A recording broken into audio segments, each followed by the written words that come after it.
Assalamualaikum warahmatullahi wabarakatuh. Perkenalkan, nama saya Habibur Rahman dari kelompok 4. Di sini saya akan menjelaskan tentang makalah kami yang berjudul Prinsip-prinsip dan asas bimbingan konseling. Adapun anggotanya yaitu saya sendiri Habibur Rahman, 2 Rosita Sari, 3 Velia Marcelina. Di sini saya akan menjelaskan tentang pengertian prinsip dan asas. Prinsip berasal dari kata prinsipirah, artinya pemulaan untuk menghasilkan karya baru.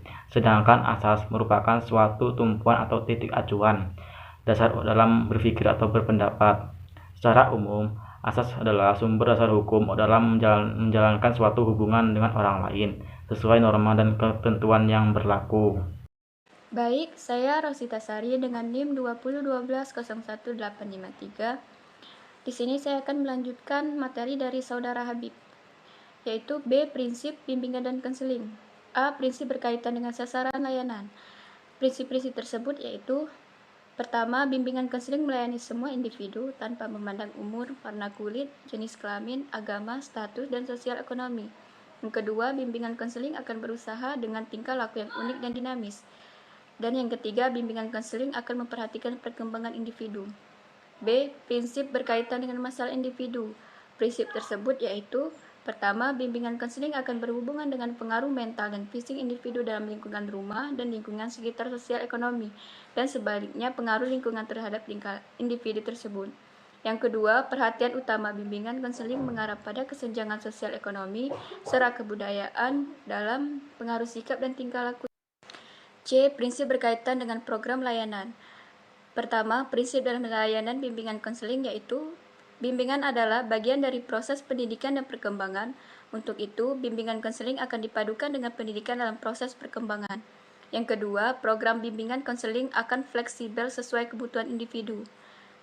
D. Prinsip berkaitan dengan pelaksanaan layanan.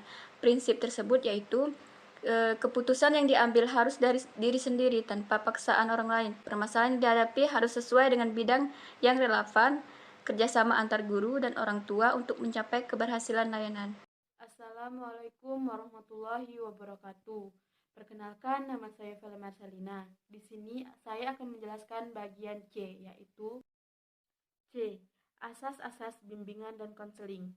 Asas-asas bimbingan dan konseling terbagi dalam beberapa asas. Yang pertama, asas kerahasiaan.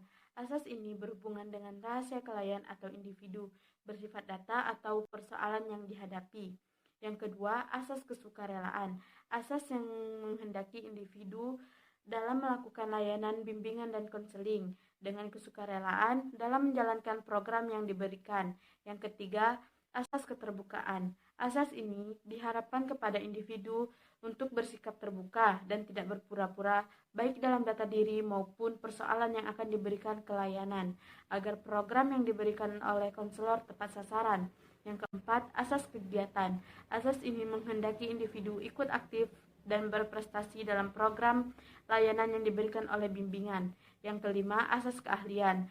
Asas ini berhubungan dengan asas bimbingan konseling. Diharapkan dalam memberikan layanan harus dilayani oleh orang yang proporsional. Yang keenam, asas ahli tangan. Asas ini berhubungan jika konselor dalam menyelesaikan layanan bimbingan dan konseling terhadap individu tidak menemukan titik temu, maka konselor harus mengalihkan ke tangan yang lebih ahli atau ke tangan yang berpengalaman.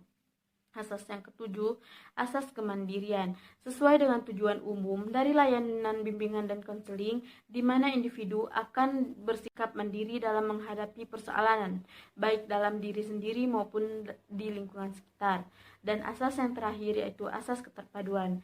Asas ini diharapkan individu dalam bertindak dalam menerima layanan bimbingan dan konseling, baik dari guru maupun orang lain, bisa menerima secara terpadu. Baiklah, sekian dan terima kasih.